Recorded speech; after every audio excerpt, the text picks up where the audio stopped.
네, 이제 본격적으로 오늘 토론회를 시작하도록 하겠습니다. 2007년이죠. 당시 그 참여정부 시절에 노무현 대통령께서 쪽방 비닐하우스촌을 해소하겠다라는 계획을 발표하면서 시작했던 주거취약계층 주거지원 사업입니다. 당시는 쪽방 비닐하우스촌 해소를 위한 지침이었던 건데 이게 현재 발전을 해 지금까지 이제 그 대상들이 확대되어 오기도 했습니다. 최근에 지금 계속 업무보고, 대통령께 업무보고 하는데 국토부에서 업무보고한 것 중에 임기 내 명실상부한 주거복지 선도국가를 완성하겠다라는 업무보고를 하신 것을 뜻깊게 봤습니다. 그러면서 그 내년 상반기 내에 이 새 정부의 주거복지 추진 방향 로드맵을 발표하겠다라는 것도 또 듣고서 굉장히 좀 환영을 하고 있습니다.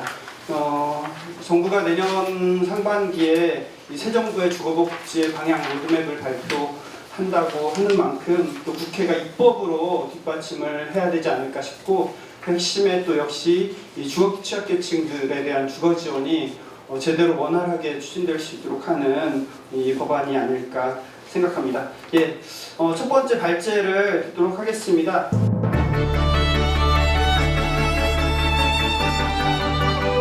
주거취약계층 주거지원 사업의 한계와 이 법 제정 필요성에 관련돼서 한국도시연구소의 김준희 책임연구원께서 발표해 주시겠습니다. 법 제정을 통해서 어쨌든 가장 열악한 것에 거주하는 저소득층의 주거권 보장, 그리고 지금 우리나라에서 그 주거 임대주택이나 이런 거의 배분 원칙이 잘 되고 있는지에 대해서 좀 검토해보고 이를 좀 원칙을 확립해 가는데 이 법이 좀 기여할 수 있지 않을까라고 생각을 하고 있습니다.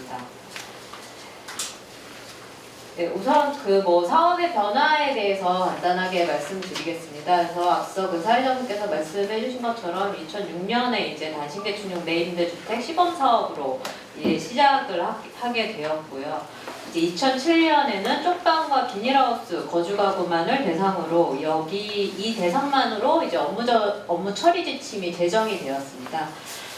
그리고 나서 이제 2010년, 12년, 15년, 18년, 19년, 20년, 23년, 24년까지 계속해서 대상자가 확대되고 있습니다. 그리고 이 중간에는 이제 또 여러 변화가 있었는데요. 처음에는 이제 지원 거주 기간이 10년에서 이제 10년이 도래하니까 이제 20년으로 바뀌었고 이제 30년이 도래하면서 이제 원래 작년에 이제 전세임대만 30년 됐다가 이제 매입임대까지 이제 30년으로 거주 기간을 늘리고 있는 상황입니다.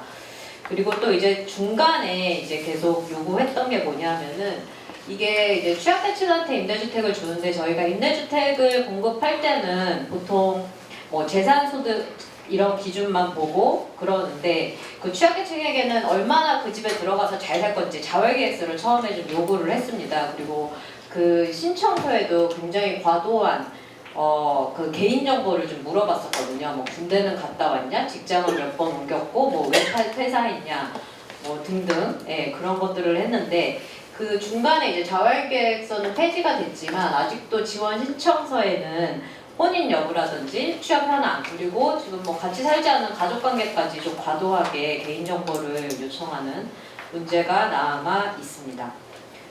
그래서 지금 그리고 2023년에는 이제 기존주택 매입임대 전세임대주택 공급 물량 중에서 주거사다리 지원 사업으로 공급하는 물량을 기존 15%에서 30% 지금 확대하는 그런 것도 있고요. 계속해서 소득 기준이라든지 이런 것들도 개정이 되는 등 조금씩 그 제도가 바뀌어 나가고 있습니다. 그래서 지원 대상자는 그냥 그 다음 페이지에 표로 정리를 했는데요. 2009년에 이렇게 딱 두 집단, 쪽방과 비닐하우스를 지원하는 거에서 지금은 훨씬 더 많은 2024년 10월 기준으로 굉장히 많이 있고요. 좀 쭉 말씀드리면 쪽방, 비닐하우스, 고시원 여인수, 그 다음에 범죄 피해자, 노숙인 시설, 컨테이너, 온막, 최저주거 기준 미달 유자녀 가구, PC방과 만화방, 가정폭력 피해자, 출산 예정 미혼모, 최저주거 기준 미달 재해 우려 지하가구, 이재민등 공공임대주택 임시사용자, 상가 건물 내 쪽방, 최저주거 기준 필수 설비 비단 옥탑방까지 우리가 이제 생각할 수 있는 취약계층은 거의 다 들어가 있다고 볼 수 있으면 될 것 같습니다. 이건 지침인데요. 이거는 그냥 참고하실 수 있도록 최근 거를 넣은 거라 넘어가도록 하겠습니다. 이렇게 대상이 이제 증가하고 있는데 그러면 이 규모가 얼마나 되냐에 대해서 먼저 우선 살펴봐야 될 것 같습니다. 그런데 이게 이제 하나로 쭉 보기에는 좀 어렵고 일단 좀 나눠서 데이터를 말씀드려야 될 것 같은데요. 우선 국토교통부에서 2017년부터 5년마다 하는 주택에 거쳐 주거 실태 조사가 있습니다. 이거는 통계청의 통계 승인 통계를 받은 이제 공식적인 데이터고요. 2017년 대비 숙박업소의 객실, 그러니까 우리가 지금 여 대상에 들어가는 여인숙이겠죠. 그리고 판잣집, 비닐하우스, 고시원 도시텔, 기타에 거주하는 가구가 2022년 증가하게 됩니다. 그래서 이 표를 보시면 2017년 36만 9,500가구에서 2022년 44만 3,100가구인데요. 지금 여기에서만 보더라도 물론 이거는 이제 거처의 유형으로만 했기 때문에 이 사람들이 다 대상이냐라고 했을 때는 이제 소득이나 재산 기준을 이제 고려해야 되지만 이렇게 많다라는 거를 볼 수 있고요. 또 하나는 지금 대상에 포함되어 있지 않지만 계속해서 또 하나 주목해야 될 집단이 일하는 곳에 일부 공간에서 거주하는 무주택자들입니다. 그래서 일을 하면서 집이 없어서 예를 들면은 뭐 비닐하우스 같은 곳에 일부에 좀 살고 있는 그런 사람들이라든지 뭐 예전에 뭐 보면은 뭐 신문 보급소 뭐 아니면 식당 이런 데서도 많이 거주하시거든요. 그래서 그런 분들도 좀 앞으로 주목해야 될 대상이다라고 말씀드릴 수 있을 것 같습니다. 그리고 또 이 대상에는 지금 지하와 옥상, 뭐 주택의 거처 등이 들어가고 있는데요. 지금 통계청의 인구주택 총조사 등록 센서스 자료에서 최저주거 기준 미달 가구는 지금 감소하는 추세이긴 합니다. 그런데 이제 최근 자료로 보면은 지하가 2020년 이후 소폭 증가했고 또 여기에서 보는 이제 주택에 거쳐 가구가는 2010년부터 이제 지속적으로 증가하는 추세입니다. 그래서 이제 2010년에서 2015년 이제 주거 취약계층이 주택에 거쳐가지고 거주가구가 이제 증가한 거는 이제 고시원이 굉장히 많이 증가하면서 이렇게 됐다는 거를 좀 볼 수 있을 것 같고요. 마지막으로 이제 보건복지부의 노숙인 실태 조사도 있습니다. 그래서 노숙인 실태 조사도 5년에 한 번씩 하고 있는데 지금 약간 조정 기간이라 원래 2021년에 하고 2024년에 이렇게 2번 했어요. 그런데 요 실태 조사에 따르면 노숙인 등의 규모는 조금 줄어들고 있긴 합니다. 그런데 이 줄어드는 것이 뭐 거리나 생활시설, 뭐 쪽방 주민 이렇게 되어 있는데요. 이게 과연 이제 줄고 있느냐에 대해서는 좀 생각을 해봐야 됩니다. 그래서 거리 노숙인, 뭐 생활시설 같은 경우는 좀 줄어드는 추세거든요. 지금 대규모 시설을 계속 축소하고 있는 추세이기도 하고, 그 다음에 여기 복지부에서 하고 있는 쪽방이라는 거는 굉장히 제한적입니다. 그러니까 전국에 10개 쪽방 상담소가 설치된 곳에서 그 쪽방 상담소에서 쪽방으로 인정한 주민만을 포함하고 있기 때문에 굉장히 포괄 범위가 적습니다. 그래서 이렇게 데이터가 좀 나눠져 있고 이런 문제도 있어서 사실은 우리가 전체적으로 그럼 수요가 얼마나 되느냐에 대한 실태 파악도 굉장히 중요한 것으로 하나 볼 수 있을 것 같습니다. 그다음에 이제 공급에 관해서 이제 말씀을 드릴 텐데요. 주거취약계층 매입임대주택은 이제 공급이 이제 감소 추세입니다. 그래서 이제 기존 주택, 매입임대주택 공급 총량이 있고 아까 말씀드렸듯이 그 안에서 지금 30% 이내로 공급할 수 있다고 이제 지침이 되어 있는데요. 기존 주택, 매입임대주택 공급 총량이 2021년 한 3만 5천 호 정도로 제일 많았습니다. 그런데 2022년 19,000호, 23년 10,000호 정도로 크게 감소하게 됩니다. 이게 정권에 따라서 이렇게 바뀌게 되는 거일 텐데요. 그리고 이제 매입임대주택 공급 총량 대비 주거사들이 지원사업 매입임대주택 공급 비율이 2021년까지 5% 이내였는데 2022년 10.1%, 2023년 21.1%로 증가했습니다. 그러니까 원래는 30%까지 공급을 해야 되는데 거기에 미치지도 못하는데 이 데이터를 보시면 이게 그 퍼센테이지가 늘어난 게 매입임대주택 공급량 자체가 이제 줄어들어서 늘어난 거지, 취약계층용은 여기 이제 빨간색으로 돼 있는 건데 크게 변동이 없습니다. 그리고 오히려 2021년에 1,500호에서 2022년 한 2,000호 정도에서 2023년 1,500호 정도로 줄어든 것을 볼 수 있습니다. 그리고 이제 이 주거사다리 지원사업 유형이 건설, 매입, 전세로 나뉘는데, 매입과 전세임대 공급 청량은 이제 2020년 이후 5,000호 이상으로 증가해서 2023년 기준으로 9,068호를 공급했는데, 점유 안정성이 낮은 이제 전세임대가 대부분을 차지하고 있습니다. 이렇게 그래프를 보시면 그 위에 초록색이 건설임대인데, 건설임대는 이제 거의 없다고 보시면 되고요. 그 밑에 옅은 분홍색이 매입임대, 그리고 그 빨간색에 더 가까운 것이 이제 전세임대인데, 이렇게 보실 때도 전세임대가 굉장히 많은 차지를 차지하고 있다라고 볼 수 있습니다. 그러면 왜 지금 이제 전세임대에 대해서 좀 말씀드릴 건데, 2017년에 전세임대는 이제 매입임대랑 이제 비교했을 때 60.7%였어요. 2017년에. 그러다가 2023년 83.6%로 증가했는데, 매입임대는 39.3%에서 16.4%로 감소하게 됩니다. 전세임대가 자기가 원하는 집도 선택할 수 있고, 규모도 선택할 수 있고, 지역도 선택할 수 있어서 좀 좋은 거 아니냐라고 얘기할 수도 있지만, 굉장히 점유 안정성이 낮습니다. 그래서 이게 이제 결국은 민간임대주택에 보증금을 지원하는 것밖에 안 되기 때문에 공공임대주택에 포함하기 되게 어렵고요. 이 전세임대주택에 지금 지원 단가로 구할 수 있는 그 주택이라는 거는 아까도 많이들 말씀하셨지만 아직도 굉장히 위험이 높은 반지하 이런 것들도 되게 많고요. 그리고 이제 그 임대차 계약 갱신을 이제 한 번 정도는 할 수 있지만 그 이후에 지속 거주도 어렵고, 주택 하자 보수에 따른 임대인과의 갈등도 굉장히 빈번합니다. 그래서 제가 이제 그 임대차 조정위원회라는 곳에 좀 참여하고 있는데요. 거기에서 이제 분쟁 조정으로 들어오는 거 보면 전세임대주택 사시는 분들 비율이 굉장히 높습니다. 그래서 제가 매번 갈 때마다 몇 건씩 이제 있어가지고, 그런데 이제 LH 같은 경우는 집 보증금만 지원하니까 그 중간에서 딱 빠집니다. 그럼 분쟁에 있어서는 임대인과 그 임차인 둘 사이에서 이제 조정을 해야 되는데, 아무래도 이제 민간임대주택이기 때문에 굉장히 많은 어려움들을 겪고 있고, 전세임대에서 실질적으로 이제 안정적으로 거주하는 경우가 좀 적다고 볼 수 있을 것 같습니다. 네, 그리고 이제 예산을 볼 수 있을 것 같은데요.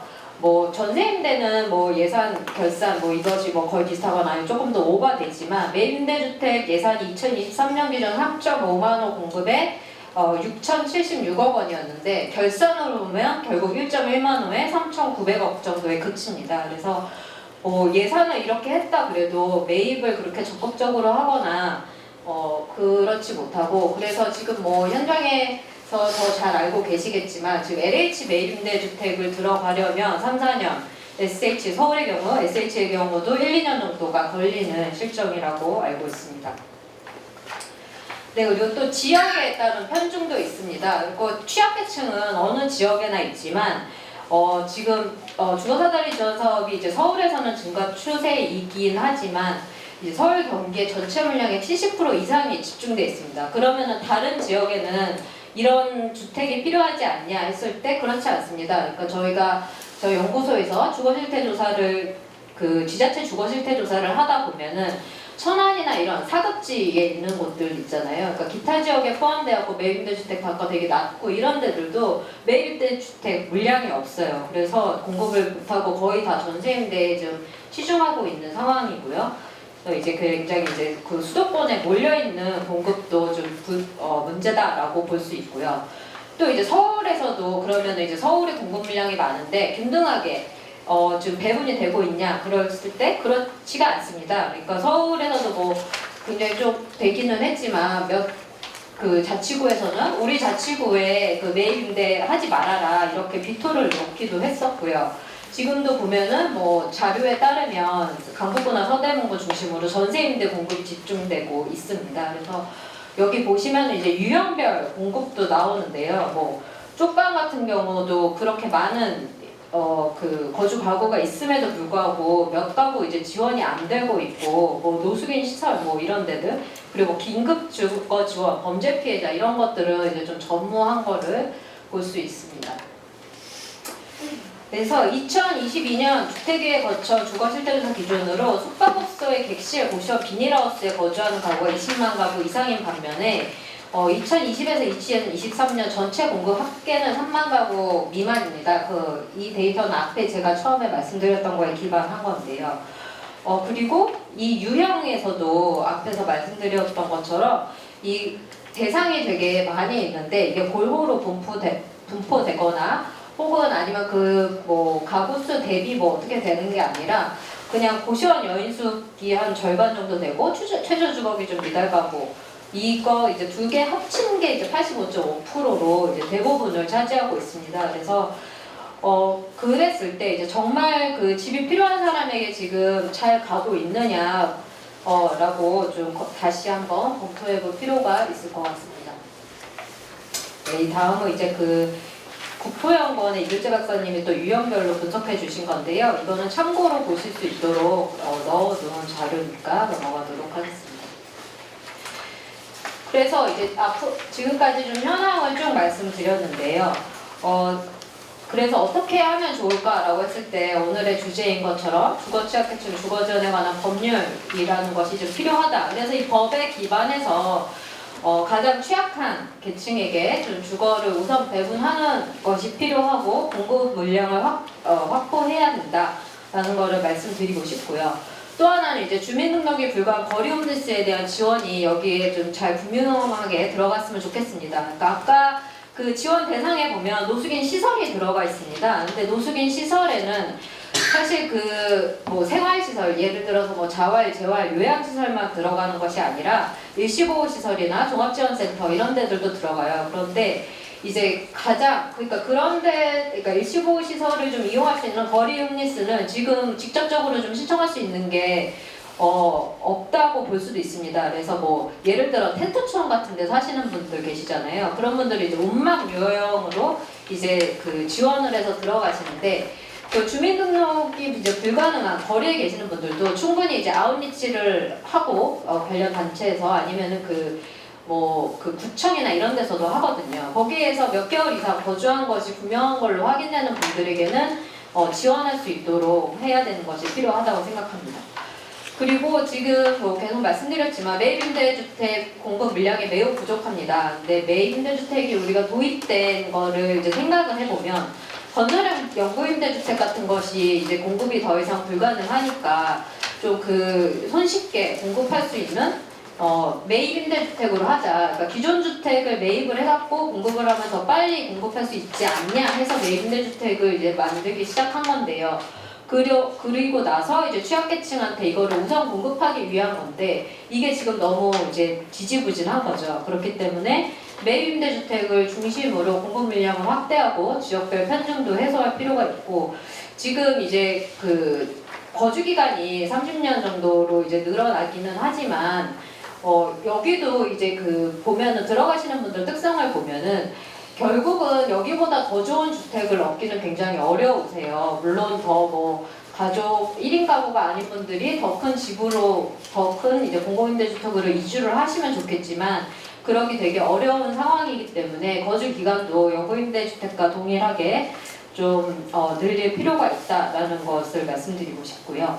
그 다음에는 이제 좀 원칙에 대해서 말씀을 드리고 싶습니다. 그래서 우리나라 이제 주거와 관련해서 주거기본법이라는 것이 있는데 여기에서 이제 주거 정책의 기본 원칙이 있죠. 그래서 주거지원 필요계층이라는 것이 있어요. 그래서 주거지원 필요계층에게 뭐 지원을 우선한다. 그래서 거기에 뭐 청년, 신혼부부 뭐 이렇게 들어가는데 정작 정말 열악한 곳에 계시는 뭐 거리나 쪽방이나 뭐 노숙인 시설이나 뭐 고시원 이런 데 계신 분들은 들어가 있지가 않아요. 그런데 우리가 만약에 이 주거취약계층 주거지원에 관한 법률을 제정한다면 이 법에 따른 대상자 그리고 지금 들어가 있지 않은 대상이 또 노숙인 등의 복지 및 자립지원에 관한 법률이 있음에도 불구하고 그건 이제 주거지원법에 들어가지 않거든요. 주거기본법에 주거지원 필요 계층에 들어가지 않기 때문에 이분들을 이제 이 대상을 포함해서 비적정 거처에 거주하는 취약계층에 대한 주거권 보장에 대한 원칙을 좀 확립해야 된다고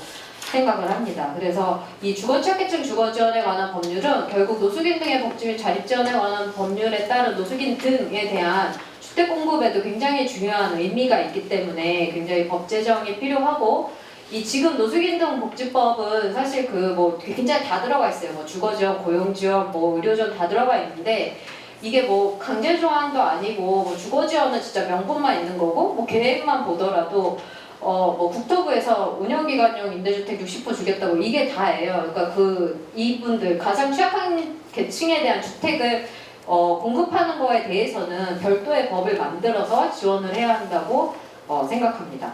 그리고 마지막으로는 이제 이 내용이 왜 나올까라고 얘기하실 수도 있으실 텐데요. 그럼 이 취약계층, 주거 취약계층이라고 하는 대상자들이 집만 주면 되느냐라고 했을 때는 부족함이 많이 있습니다. 사실 안 그런 분들도 물론 있지만 대부분 가장 열악한 곳에서 살고 계신 분들은 가족 관계나 사회적 관계가 단절된 분들이 많이 계세요. 그래서 집을 줘도 그 주거를 유지할 수 있는데 또 지원이 필요한 것이고, 그 역할을 할 수 있는 것이 이제 좀 주거복지센터가 중심이 될 수 있다고 생각을 합니다. 그러니까 예를 들어서 노숙인 시설에 계신 분들이 임대주택으로 갔다고 해서 이분들이 계속 노숙인 시설에 이제 연락을 하는 거예요. 그 노숙인 시설에서도 이제 난감한 거죠. 그리고 이제 뭐 예를 들어서 쪽방에 계신 분들이 뭐 다른 매입임대주택으로 가셨는데 거기에서 좀 제대로 된 연계를 못 받으니까 다시 이제 뭐 돌아오신다거나 원래 살던 곳으로 돌아오신다거나 이런 문제들도 좀 발생하고 있는 거거든요. 그렇기 때문에 이제 주거 유지에 관한 주거복지센터의 역할이 되게 중요하기 때문에 여기에도 정부에서 좀 힘을 실어줘야 된다. 그래서 지금은 중앙정부에서 주거복지센터 설치를 하라고 그러는데 전혀 예산이나 이런 거를 지원해주고 있지 않습니다. 그래서 뭐 법을 법을 좀 개정을 해가지고 이 주거복지센터에서 그 취약계층을 지원할 수 있는 원칙을 만들고, 또 이제 인력 배치 기준이나 매뉴얼 같은 걸 만들어야 되고, 그다음에 이제 그 지자체마다 설치는 하라고 했는데 지금 지원을 안 하고 있는데, 이런 거를 이제 설치하고, 또 이제 이 주거 지원을 한다는 것 자체가 아까도 보셨지만 굉장히 제도가 계속 바뀌고 있거든요. 그렇기 때문에 이 전문 인력 양성에 대한 예산 편성도 꼭 들어가야 한다고 생각합니다. 네, 제 발표는 이상 마치겠습니다.